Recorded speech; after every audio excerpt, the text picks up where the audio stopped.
বন্ধুরা, আমার আজকের রেসিপির জন্য আমি আজ বাজার থেকে এইরকম বড় বড় সাইজের পটল নিয়ে এসেছি। পটলগুলো বড় হলেও একেবারে কচি, আমার রেসিপির জন্য উপযুক্ত। নমস্কার বন্ধুরা, আমি সুস্মিতা। আমার পেটুক বাঙালি ইউটিউব চ্যানেলে আপনাদের সকলকে স্বাগত জানাই। বাঙালি রান্নাঘরে পটলের অন্যরকম ইমোশন রয়েছে। গরমের সবজির মধ্যে পটল হিট। পটল দিয়ে কত কিছুই না বানানো যায়। পটল ভাজা, পটল পোস্ত, দই পটল, পটলের ডালনা, পটলের দোরমা, লিস্ট ফুরবে না। অনুষ্ঠান বাড়িতেও বেশ তরিবত করে বানানো হয় পটলের তরকারি। তবে রোজ রোজ পটল ভাজা, আলু পটলের তরকারির মতো একঘেয়ে পদ রান্না না করে রসিয়ে বসিয়ে বানিয়ে ফেলতে পারেন এই পটলের কষা রেসিপিটি। এই রেসিপিটি সম্পূর্ণ আমার মায়ের। আমি ছোটবেলা থেকেই পটলের সিজনে এই পদটি খেয়ে বড় হয়েছি। অন্যান্য পটলের রেসিপির থেকে এই রেসিপিটি আমার পার্সোনালি খুব পছন্দের, তাই আপনাদের সাথেও রেসিপিটি শেয়ার করতে চলে এলাম। ভালো লাগলে অবশ্যই ভিডিওটি লাইক ও কমেন্ট করে দেবেন, আর আমার চ্যানেলটিকে প্লিজ সাবস্ক্রাইব করে পাশে থাকবেন। পটল কষা বানানোর জন্য আমি পটলগুলোকে কেটে ও ধুয়ে নিয়ে চলে এসেছি। আমি প্রথমেই পটলগুলোর খোসা ঘষে ছুলে নিয়েছি। তারপর পটলের দু সাইডে এরকম র্যাক র্যাক করে কেটে নিয়েছি এবং বোটার অংশ সামান্য কেটে নিয়েছি।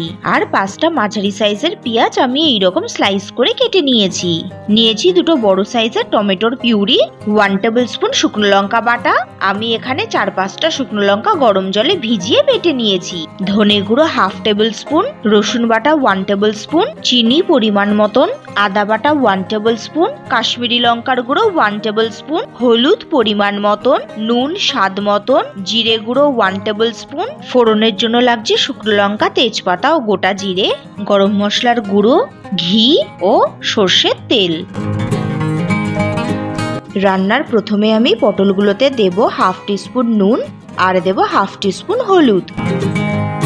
এবার এই নুন ও হলুদ পটলগুলোর গায়ে ভালো করে মাখিয়ে নিতে হবে। পটলগুলোতে নুন ও হলুদ ভালো করে মাখানো হয়ে গেছে। এখন আমি চলে যাব নেক্সট স্টেপে। এখন আমি গ্যাস জ্বালিয়ে একটা কড়াই বসিয়ে নিলাম। এরপর এতে দিলাম 5 টেবিল স্পুন সর্ষের তেল। বন্ধুরা, এটা যেহেতু পটল কষা তাই এতে তেল একটু বেশি পরিমাণই লাগে। এবার ভালো করে তেল গরম করে নেব। তেল খুব সুন্দরভাবে গরম হয়ে গেছে। এখন আমি এর মধ্যে নুন হলুদ মাখানো পটলগুলো দিয়ে দিলাম। এবার মাঝারি আছে পটলগুলোকে উল্টে পাল্টে সোনালি লাল রং করে ভেজে নেব। পটলগুলোর এক পিঠ ভাজা হয়ে গেছে। এখন আমি পটলগুলোকে উল্টে দিয়ে আরেক পিঠও সুন্দর গোল্ডেন কালার করে ভেজে নেব।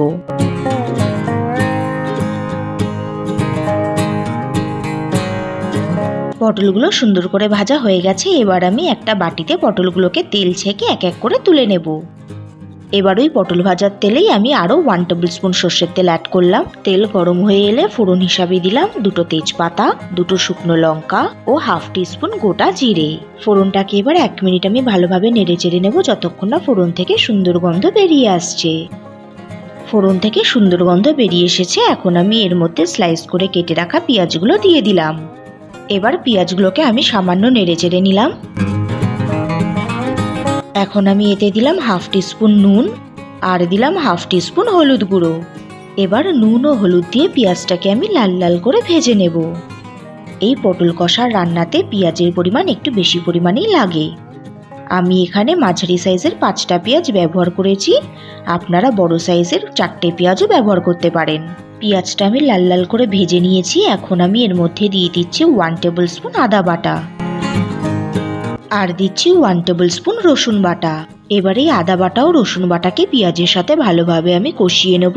যতক্ষণ পর্যন্ত না আদা ও রসুনের কাঁচা গন্ধ চলে যাচ্ছে ততক্ষণ পর্যন্ত আদা ও রসুনটাকে কষিয়ে নেব।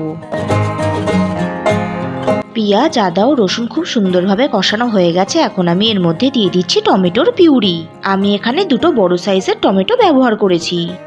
এই টমেটো পেস্ট দিয়ে আরো 2-3 মিনিট মিডিয়াম ফ্লেমে মশলাটাকে কষিয়ে নেব।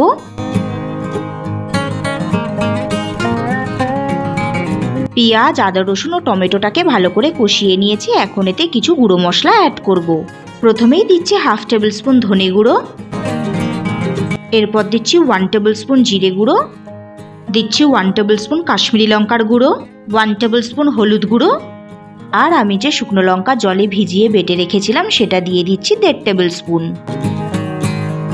দিচ্ছি স্বাদ মতো নুন আর এই সমস্ত মশলাগুলোকে কষানোর জন্য দিচ্ছি সামান্য জল। এবার ঢিমে আছে সমস্ত গুঁড়ো মশলাগুলোকে মিনিট 3 সময় নিয়ে কষিয়ে নেব।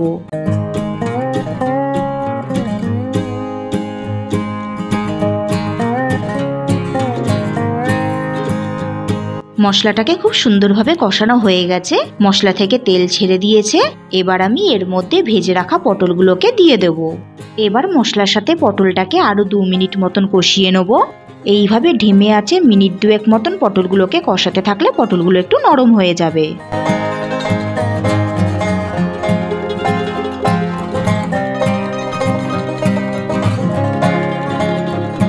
মশলার সাথে পটলগুলো ভালোভাবে মিশে গেছে এবং পটলগুলো নরমও হয়ে গেছে। এখন আমি এতে দিয়ে দিচ্ছি 1 কাপ মতন অর্থাৎ 150 ml জল। আপনারা কতটা ঝোল রাখতে চান সেই অনুযায়ী জল দেবেন। আমি এখানে 1 কাপ মতন জল দিয়েছি। তবে এটা যেহেতু পটলের কষা, গ্রেভিটা একটু গা মাখা হবে, তাই বেশি জল না দেওয়াই ভালো। জল দিয়ে এবার সমস্ত উপকরণগুলোকে ভালোভাবে নেড়েচেড়ে মিশিয়ে নিলাম। এবার আমি ঢাকনা দিয়ে ঢেকে গ্যাসের ফ্লেম একেবারে লোতে রেখে 5 মিনিট মতন রান্না হতে দেব। ফিরে এলাম 5 মিনিট বাদে। এবার ঢাকনা খুলে গ্রেভিটাকে সামান্য নেড়েচেড়ে নিলাম। জল শুকিয়ে গ্রেভিটা ঠিক হয়ে এসেছে। পটল কষার গ্রেভি ঠিক এই রকমই ঠিক গা মাখা হবে। এখন আমি এতে দিচ্ছি স্বাদ মতো নুন, আর ঝালটাকে ব্যালেন্স করার জন্য দিচ্ছি 1 টিস্পুন চিনি। নুন ও চিনি দিয়ে আরো 1 মিনিট মতন ভালোভাবে নেড়েচেড়ে নিলাম। পটল কষা অলমোস্ট রেডি হয়ে গেছে। এখন সবশেষে এর মধ্যে অ্যাড করছি 1 টিস্পুন ঘি, আর দিচ্ছি 1/2 টিস্পুন গরম মশলার গুঁড়ো। এখন আমি গ্যাসের ফ্লেম অফ করে দিলাম। এবার ঘি ও গরম মশলা দিয়ে সমস্তটা ভালোভাবে নেড়েচেড়ে মিশিয়ে নিলাম। দেখেছেন বন্ধুরা, গ্রেভির কালার এবং টেক্সচারটা একেবারে অনুষ্ঠান বাড়ির মতোই এসেছে। এবার আমি এটাকে ঢাকনা দিয়ে ঢেকে 5 মিনিটের জন্য স্ট্যান্ডিং পয়েন্টে রেখে দেব। ফিরে এলাম 5 মিনিট বাদে। দেখুন সুস্বাদু পটল কষা রেডি। এবার এটাকে সার্ভ করে নেওয়ার পালা। কি বন্ধুরা, দেখেই লোভ লাগছে তো? তাহলে আপনারাও এই পটলের সিজনে বাজার থেকে বড় সাইজের কচি পটল কিনে আনুন আর আমার পদ্ধতিতে চটপট বানিয়ে ফেলুন এই পটলের কষা রেসিপিটি। এই পটলের কষার রেসিপিটি অনুষ্ঠান বাড়ির যে কোনো পটলের রেসিপিকে হার মানিয়ে দেবে। এই পটল কষার গ্রেভির স্বাদ একেবারে মাংসের মতো হয় বন্ধুরা। এই রেসিপিটি গরম গরম ধোয়া ওঠা ভাতের সাথে খেতে লাগে জাস্ট অসাধারণ। তাই একঘেয়ে মাছ মাংস ডিম না খেয়ে যদি মুখে স্বাদ বদলাতে অন্যরকম কিছু ট্রাই করতে চান, তাহলে একবার হলেও এই রেসিপিটি ট্রাই করে দেখুন বন্ধুরা। এর স্বাদ মুখে লেগে থাকবে। আমার আজকের এই পটলের রেসিপিটি আপনাদের কেমন লাগলো আমাকে অবশ্যই কমেন্ট করে জানাবেন বন্ধুরা। রেসিপিটি ভালো লেগে থাকলে অবশ্যই একটি লাইক করে দেবেন এবং তার সাথে আপনাদের ফ্যামিলি ও ফ্রেন্ডসের মধ্যে শেয়ার করে দেবেন। আপনাদের এই একটি লাইক ও কমেন্ট আমাকে এইরকম নিত্য নতুন রেসিপির ভিডিও বানানোর জন্য মোটিভেট করে। ভিডিওটি শেষ পর্যন্ত দেখার জন্য অসংখ্য ধন্যবাদ। দেখা হচ্ছে আরও একটি নতুন পর্বে নতুন কোনো রেসিপির সাথে।